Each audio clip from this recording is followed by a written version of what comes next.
Assalamualaikum warahmatullahi wabarakatuh. Alhamdulillahirabbil alamin. Shalatu wassalamu ala asrofil anbiya'i wal mursalin Sayyidina Muhammadin wa ala alihi wa sahbihi ajma'in.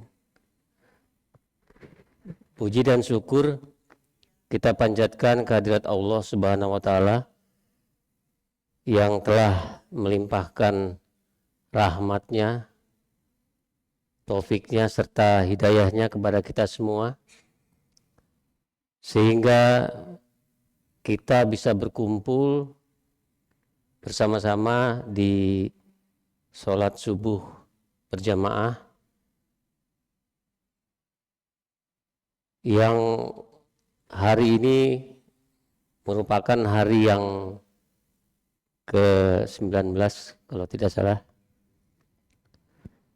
Salawat serta salam senantiasa kita curahkan kepada Nabi Muhammad SAW serta para keluarga dan sahabatnya.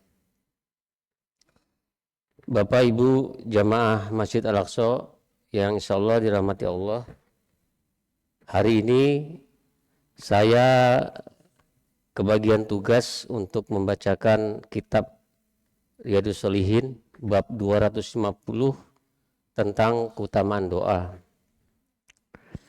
Izinkan saya membacakan ini sesuai dengan amanah, hanya membacakan. Jadi mungkin ilmu saya tidak seperti para ustadz ataupun guru-guru kita. Jadi kita belajar bersama-sama. Semoga ini menjadi ilmu yang barokah buat kita, terutama buat saya sendiri. Di bab ini ada 20 halaman yang dikasihkan Pak Fauzi, yang mungkin kalau dibacakan semua bisa sampai jam 7. Jadi saya ambil beberapa bagian saja yang mungkin bisa bermanfaat buat kita semua. Di dalam bab ini ada dua bahasan, yaitu mengenai firman-firman Allah yang berkaitan dengan keutamaan doa ini. Kemudian beberapa hadis yang juga menyinggung masalah keutamaan doa ini. Jadi di dalam firman-firman Allah beberapa disebutkan, contohnya di Quran surat Yunus ayat 107 disebutkan, dan jika Allah menimpakan suatu bencana kepadamu, maka tidak ada yang dapat menghilangkan kecuali Dia, dan jika Allah menghendaki kebaikan bagi kamu, maka tidak ada yang dapat menolak karunia-Nya. Selanjutnya Allah berfirman dalam surat Fatir ayat 2, apa saja di antara rahmat Allah yang dianugerahkan kepada manusia, maka tidak ada yang dapat menahannya, dan apa saja yang ditahannya, maka tidak ada yang sanggup untuk melepaskannya setelah itu. Kemudian surat Al-Mu'min ayat 60. Di sini Allah berfirman, dan menurut Al-Fakir ini menyebutkan bahwa perintah ya. Di sini sebutkan, berdoalah kepadaku, niscaya aku akan kuperkenankan bagimu. Jadi di sini seperti seruan ya, seruan kepada kita semua agar berdoa.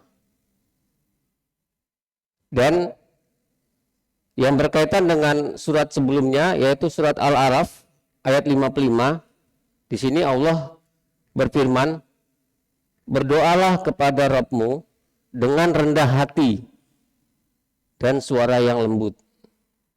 Sungguh dia tidak menyukai orang-orang yang melampaui batas. Nabi SAW meriwayatkan pernyataan Robnya di dalam hadis muttafaq alaih, barang siapa yang mendekatkan diri kepadaku 1 jengkal, maka aku mendekatinya 1 hasta. Barang siapa yang mendekatkan diri kepadaku 1 hasta, maka aku mendekatinya 1 depa. Inilah kedekatan Allah kepada hambanya yang menyembahnya. Adapun kedekatan Allah kepada yang berdoa dan yang memohon kepadanya terdapat dalam firman Allah surat Al-Baqarah ayat 186. Dan apabila hamba-hambaku bertanya kepadamu, ya Muhammad, tentang aku, maka sesungguhnya aku dekat. Aku kabulkan permohonan orang yang berdoa apabila dia berdoa kepadaku. Jadi banyak sekali firman-firman Allah yang menyerukan kepada kita untuk berdoa. Beberapa lain juga masih banyak. Misalkan Quran surat An-Nahl ayat 53, kemudian apabila kamu ditimpa kesengsaraan, maka kepadanya lah kamu meminta pertolongan. Nah, kalau kita lihat dalam surat ini terkandung peringatan besar yang menyentuh bahwasanya doa orang yang sedang dalam kesulitan itu sangat mustajab. Jadi kita sering mendengar bahasan-bahasan di antara kita yang sering menyebutkan doa orang zolim itu mustajab, atau doa yang orang yang dizolimi, ya maksud saya orang yang dizolimi itu doanya lebih mustajab. Baik, sekarang kita masuk ke hadis yang diriwayatkan di dalam kitab Riyadhus Shalihin ini, yaitu hadis nomor 1465 dari An-Nu'man bin Bashir radhiyallahu anhu. Nabi SAW bersabda, doa adalah ibadah. Hadis ini diriwayatkan oleh Abu Daud dan At-Tirmizi. Hadis ini hasan, sahih. Kandungan dari hadis tersebut adalah doa adalah inti ibadah. Oleh karena itu orang yang berdoa harus ikhlas dan benar. Sepatutnya seorang hamba menampakkan kelemahan di hadapan Robnya. Selain itu, menunjukkan bahwa hamba tersebut benar-benar membutuhkannya. Kemudian disunahkan bagi seorang hamba menghadap kepada Robnya secara menyeluruh dan berpaling dari selainnya. Hadis berikutnya dari Aisyah radhiyallahu anha, dia menceritakan Rasulullah SAW menyenangi doa yang ringkas tetapi padat isli dan meninggalkan yang selainnya. Ini diriwayatkan juga oleh Abu Daud dengan sanad Zaid. Jadi kandungan hadis ini disunahkan saat berdoa menggunakan lafaz yang sedikit tetapi kandungannya penuh meliput kebaikan. Ini biasanya kita sering dengar ada istilah doa sapu jagat, ya. Doa sapu jagat ini sangat pendek, ringkas, tapi maknanya luar biasa. Itu ya seperti kita sering dengar, Rabbana atina fid dunya hasanah wa fil akhirati hasanah wa qina adzabannar. Hadis ini juga disebutkan di dalam hadis nomor 1467 dari Anas radhiyallahu anhu, dia berkata, doa yang paling banyak dipanjatkan oleh Nabi ialah, ya Allah, berikanlah kami kebaikan di dunia dan kebaikan di akhirat, serta selamatkanlah kami dari siksa api neraka. Inilah tadi yang disebut, yang sering kita dengar, Rabbana atina fid dunya hasanah wa fil akhirati hasanah wa qina adzabannar. Cukup padat dan maknanya luar biasa, karena doanya kebaikan di dalam dunia dan kebaikan di akhirat.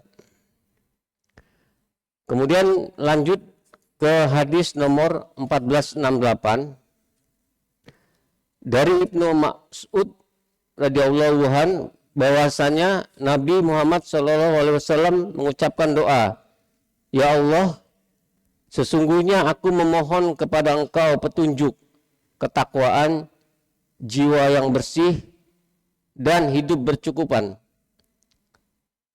Ini kalau kita maknai dari doa ini cukup baik, dan beberapa dari kita mungkin sering juga melakukan doa ini, yaitu Allahumma inni as'aluka huda wa tuqa wa afaf wal ghina.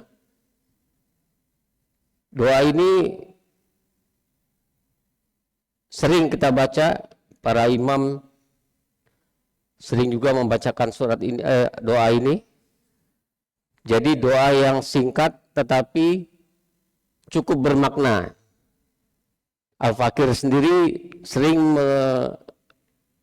melafazkan doa ini karena di dalamnya doa ini tidak menginginkan kelebihan, tetapi hanya jiwa yang bersih dan hidup berkecukupan.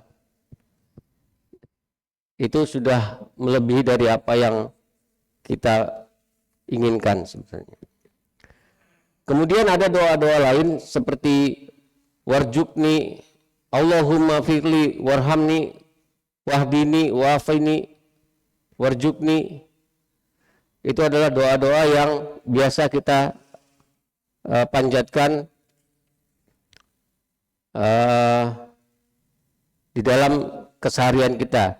Dari Tariq bin Asyam, dia berkata, apabila ada seorang yang baru masuk Islam, Nabi SAW mengajarkan sholat, setelah itu memerintahkan agar dia berdoa dengan kalimat, ya Allah, ampunilah aku, sayangilah aku, berilah aku petunjuk, jadikanlah aku sejahtera, dan berilah aku rezeki. Hadis riwayat Muslim.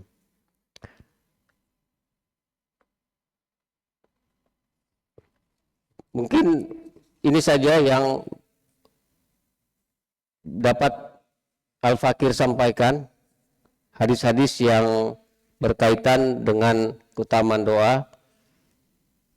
Satu lagi, hadis nomor 1471 dari Abu Hurairah radhiyallahu anhu, Nabi SAW bersabda, berlindunglah kepada Allah dari sulitnya cobaan, mendapatkan kesengsaraan, jeleknya takdir, dan celaan musuh.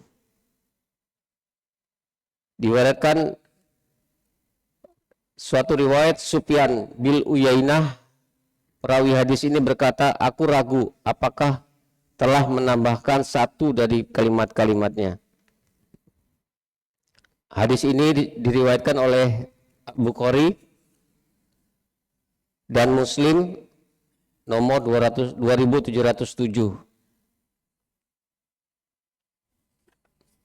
Demikian Bapak Ibu yang bisa saya sampaikan dalam kandungan keutamaan doa di hadis ini.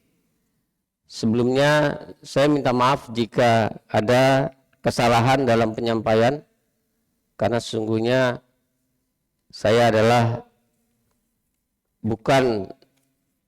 kebenaran adalah milik Allah, sementara saya hanya membacakan apa yang ada di dalam bab 250 ini. Wabillahi taufik wal hidayah. Assalamualaikum warahmatullahi wabarakatuh.